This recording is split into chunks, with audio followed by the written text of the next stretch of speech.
والعاقبۃ للمتقین والصلاة والسلام علی رسولہ الکریم اما بعد اعوذ باللہ من الشیطان الرجیم بسم اللہ الرحمن الرحیم پڑھیے الصلاۃ والسلام علیکہ یا سیدی یا رسول اللہ الصلاۃ والسلام علیکہ یا سیدی یا رسول اللہ الصلاۃ والسلام علیکہ یا سیدی یا حبیب اللہ الصلاۃ والسلام علیکہ یا سیدی یا حبیب اللہ الصلاۃ والسلام علیکہ یا سیدی یا رحمۃ للعالمین الصلاۃ والسلام علیکہ یا سیدی یا رحمۃ وعلی للعالمین آلکہ واصحابکہ یا سیدی یا خاتم النبیین وعلی آلکہ واصحابکہ یا سیدی یا خاتم النبیین۔ فیضان من آج میں قرآن کریم فرقان حمید سورۃ توبہ کی آیت نمبر 67 68 69 70 کا ترجمہ تفسیر بیان کروں گا۔ اللہ تعالیٰ بندہ کو صحیح بیان کرنے کی حق بیان کرنے کی توفیق عطا فرمائے، مجھے اور آپ کو سب پر قائم دائم رہنے کی توفیق عطا فرمائے۔ ان آیات میں اللہ کریم منافق کے بارے میں بتائے گا، اس کی نشانیاں بیان کرے گا، منافق مرد اور عورتوں کے بارے میں۔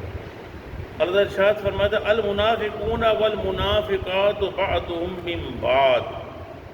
منافق مرد اور منافق عورتیں ایک دوسرے کے ساتھی ہیں، ایک تھالی کے چٹے بٹے ہیں، وہ ایک دوسرے کا ساتھ دیتے ہیں۔ کیا کرتے ہیں؟ یأمرون بالمنکر، برائی کا حکم دیتے ہیں، وینہون عن المعروف، بھلائی سے روکتے ہیں۔ منافق کا کام، منافق کا کام یہ ہے کہ برائی سے روکے گا اور برائی سے کام کرے گا، برائی کا کام کرو، نیکی سے روکے گا۔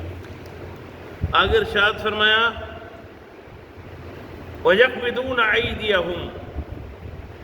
اور بند رکھتے ہیں اپنے ہاتھ، نسوا اللہ فنسیہم، انہوں نے بھلا دیا ہے، کہتے ہیں نسیان، فنسوا اللہ، انہوں نے اللہ کو بھلا دیا ہے تو اللہ نے بھی انہیں فراموش کر دیا ہے۔ ان المنافقین هم الفاسقون، بے شک منافق نافرمان۔ آگے ارشاد فرمایا اگلی آیت میں وعد اللہ المنافقین والمنافقات والکفار نار جہنم خالدین فیہا ہی حسبهم ولعنہم اللہ ولہم عذاب مقیم۔ اللہ نے وعدہ کیا منافق مردوں، منافق عورتوں اور کفار سے کہ انہیں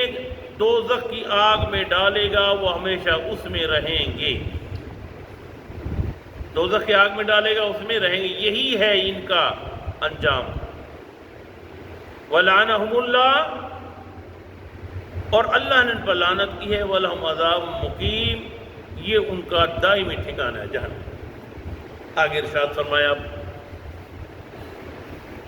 کالذین من قبلکم کانوا اشد منکم قوۃ واکثر اموالا واولادا، رب ارشاد فرما رہا ہے تمہاری حالت ایسی ہے ان لوگوں کی طرح جو تم سے پہلے تھے، لیکن وہ تم سے قوت میں، کثرت میں، مال میں، اولاد میں زیادہ تھے۔ قوم سمود کو دیکھو، قوم عاد کو دیکھو، ان کے قد دیکھو، ان کا کاٹ دیکھو، ان کی طاقت کا اندازہ دیکھو، ایسی قومیں گزری ہیں وہ تو۔ فَاسْتَمْتَعُوا بِخَلَاقِهِمْ، سو لطف اٹھایا انہوں نے اپنے حصے سے، فَاسْتَمْتَعْتُمْ بِخَلَاقِكُمْ، اور تم نے بھی لطف اٹھایا اپنے حصے کا، كَمَا اسْتَمْتَعَ الَّذِينَ مِن قَبْلِكُمْ، لطف اٹھایا انہوں نے جو تم سے پہلے تھے، بخلاقہم، اپنے حصے سے، وَخُذْتُمْ كَالَّذِينَ خَاضُوا، اور تم بھی ڈوبے ہیں جیسے وہ ڈوب گئے، تم بھی ڈوب گئے جیسے وہ ڈوبے تھے۔ اولئک حبطت اعمالهم فی الدنیا والآخرہ، یہ وہی لوگ ہیں جنہوں نے اپنے اعمال برباد کر دیے دنیا اور آخرت میں، اولئک هم الخاسرون، اور یہی لوگ ہیں خسارہ اٹھانے والے۔ آگے ارشاد فرمایا الم یاتیہم، کیا نہ آئی تھی ان کے پاس، نبأ الذین من قبلہم، کہ خبر ان سے جو پہلوں پہ آئی تھی، قوم نوح، نوح کی قوم کے پاس، وعاد قوم عاد کے پاس، وثمود قوم سمود کے پاس، وقوم ابراہیم قوم ابراہیم کے پاس، واصحاب المدین والمؤتفقات، اور اہل مدین کے پاس وہ بستیاں جو الٹ گئی تھی، اتتہم رسلہم بالبینات، آئی تھی ان کے پاس ان کے رسول کی روشن دلیلیں، فما کان اللہ، اور نہ تھا اللہ کے لیظلمہم کہ اللہ ان پر ظلم کرتا، ولکن کانوا انفسہم، لیکن انہوں نے اپنی جانوں پر خود ظلم کیا ہے، یظلمون،